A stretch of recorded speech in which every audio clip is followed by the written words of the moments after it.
L'association Pucéard est née en 2007 avec le projet de créer des ponts entre le continent latino-américain et la France dans le domaine artistique. Le marché de l'art étant particulièrement élitiste et difficile à pénétrer, de très nombreux artistes des deux rives n'ont guère la possibilité de se connaître ou de se faire connaître. Ce qui m'avait fait déjà très très plaisir l'année dernière, on avait réussi à faire travailler un nombre impressionnant d'associations ensemble. Et des associations qui ne se parlent pas, qui sont toujours en petite rivalité, concurrence, etc. Ah, mais moi, ce que j'aimais bien dans les éditions précédentes des expositions, c'était de partir d'un fait historique un peu oublié ou pas tellement connu. Ce travail d'histoire est important, je trouve. Nous sommes là les détenteurs de la mémoire des Latinos de Bordeaux. Ben oui, même voilà. Quand même. Hein.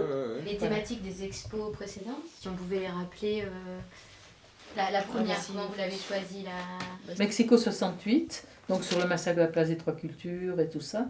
Il y avait des artistes d'ici aussi, oui, des artistes oui, français, oui. Des artistes mexicains, mais c'est pas que... Il y avait des artistes mexicains aussi. Et ce qui était extraordinaire, c'est qu'il y a des gens qui rentraient et qui disaient « Ah là là, mais je savais absolument pas ça ». Et ensuite, on a fait les moustaches de Zapata pour la Révolution mexicaine, l'anniversaire de la Révolution mexicaine. Et la troisième, c'était sur Haïti. Haïti, ouais. Alors donc, les villes imaginaires. J'étais allée en Haïti juste après le séisme. Donc on avait donné ce thème. Ça avait bien marché parce qu'au moment où on bouclait tout, il y a 24 Haïtiens qui nous ont écrit pour nous dire qu'ils voulaient participer. Notre point faible, c'est quand même l'obtention des subventions. Ça, on n'est pas fort. La subvention te met dans une certaine mode de fonctionnement et de dépendance. L'absence aussi. Il faut choisir où on veut être. Cela dit, on arrive à dégager un peu de fonds, puisque après Haïti, on a pu aider Lionel Trouillot dans la construction d'un centre d'écriture à Haïti. Voilà, et participer un peu. Lors de la prochaine expo, il y aura une surprise pour toi. Alors qu'il ne vient pas de moi, mais il y a une surprise pour toi. C'est un corset rouge et ça a des liens qui sont à l'arrière qui serrent d'habitude. Et là, ils vont être coupés, ils vont flotter sur la canne à pêche puisque le corset va être suspendu sur la canne à pêche. Et donc, ça va flotter au vent et en signe d'insoumission. Et comment vous avez choisi justement cette thématique, les insoumises? Alors, ça fait longtemps qu'on voulait faire sur les femmes. 3 siècles, 3 femmes, 3 insoumises qui ont œuvré à la reconnaissance de toutes les femmes. La première, Olympe de Gouges, née à Montauban, révolutionnaire française. La seconde, Flora Tristan, franco-péruvienne, grand-mère de Paul Gauguin, liée au Pérou au point de devenir l'héroïne d'un livre de Mario Vargas. Et la troisième, Tina Modotti, photographe au destin étrange, qui l'a conduite d'Italie à Hollywood, puis du Mexique à l'Europe. C'est donc toujours avec l'idée de resserrer les liens culturels entre la France et l'Amérique latine que l'association organise cette exposition.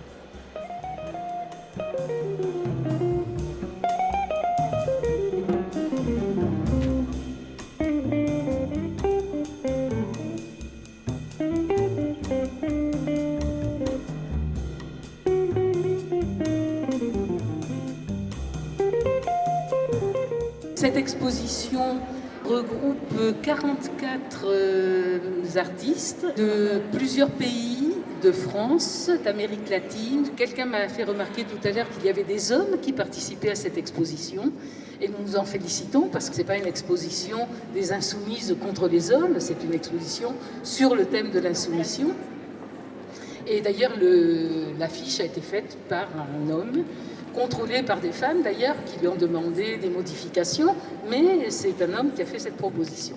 Bonne exposition, bonne soirée.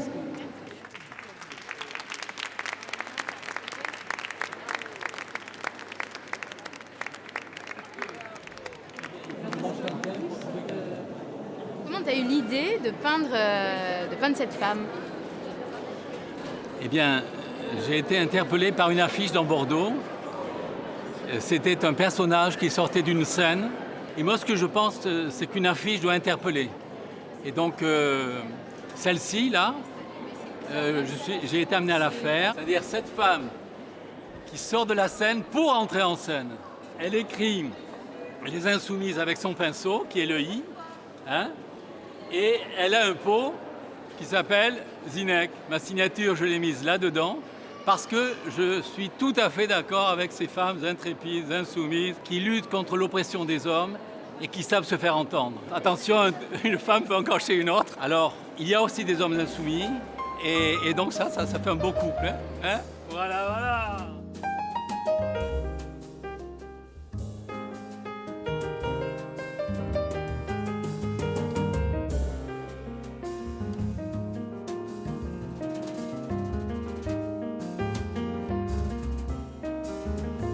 Ces insoumises, réunies dans cette exposition, laissent derrière elles et devant elles une œuvre littéraire, artistique, ainsi qu'un combat pour l'égalité entre les sexes. Mais elles savaient aussi que rien n'est jamais gagné d'avance. De nos 3 insoumises, qu'est-ce qu'on pourrait dire de ces 2 femmes ?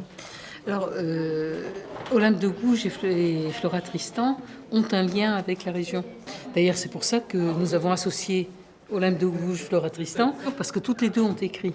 Tina Modotti, elle, c'est une artiste, elle a écrit, mais elle a surtout laissé une œuvre photographique. Et donc, comment tu as rencontré Olympe de Gouges ? Elle disait « Je suis républicaine de cœur, mais monarchiste par raison », disait-elle. Alors, plus que femme de lettres, auteure dramatique, elle est surtout connue comme pamphlétaire pour ses prises de position contre l'esclavage des Noirs et pour la défense des droits de la femme. Déclaration des droits de la femme et de la citoyenne. Considérant que l'ignorance, l'oubli ou le mépris des droits de la femme sont les seules causes des malheurs publics et de la corruption des gouvernements, le sexe supérieur en beauté comme en courage dans les souffrances maternelles, reconnaît et déclare, article 1er, la femme naît libre et demeure égale à l'homme en droit, article 2. Le but de toute association politique est la conservation des droits naturels et imprescriptibles de la femme et de l'homme. Ces droits sont la liberté, la propriété, la sûreté et surtout la résistance à l'oppression. Aujourd'hui encore, certains pays, bien plus proches de nos frontières qu'on ne pourrait le croire, font preuve de discrimination envers les femmes. La Constitución consagra el principio de igualdad y no discriminación, en guardia. La legislación española ha intentado actuar con leyes dirigidas a la protección de la maternidad, en guardia. Las leyes destinadas a la conciliación de la vida laboral y familiar, en guardia. Por igualdad salarial, en guardia. El 10,8% de las españolas mayores de 18 años han sufrido alguna agresión, en guardia. En guardia.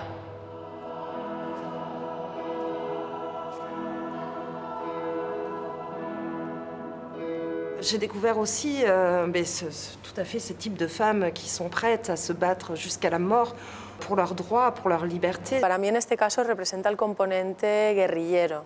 Sí. Es esa la lectura que a mí me interesaba dar. Pasa que bueno, depende ya culturalmente.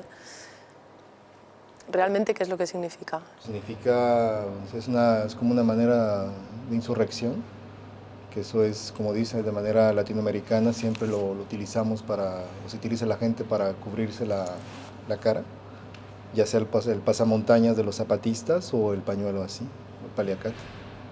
Y eso en cualquier país de América Latina significa rebeldía, insumisión. Et Tina, c'est un peu une histoire d'amour.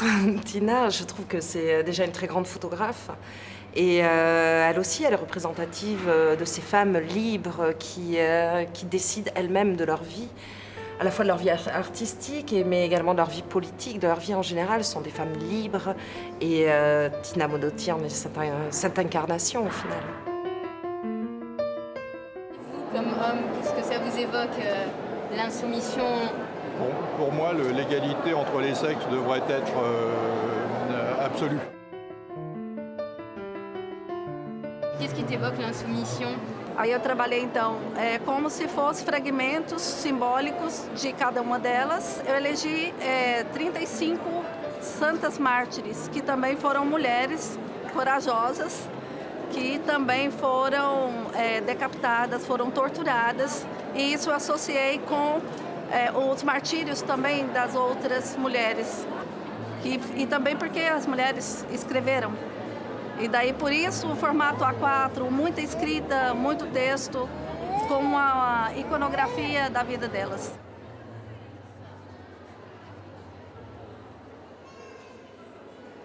Pour ne pas être soumis à quelque chose, il faut toujours s'élever. Il y a de toute manière toujours cette petite recherche d'espace un peu ténu entre la force et la fragilité.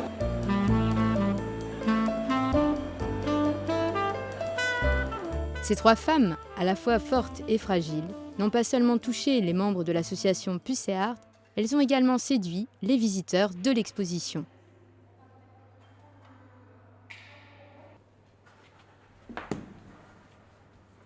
Ça s'est vraiment très bien passé, on a eu une quantité de monde.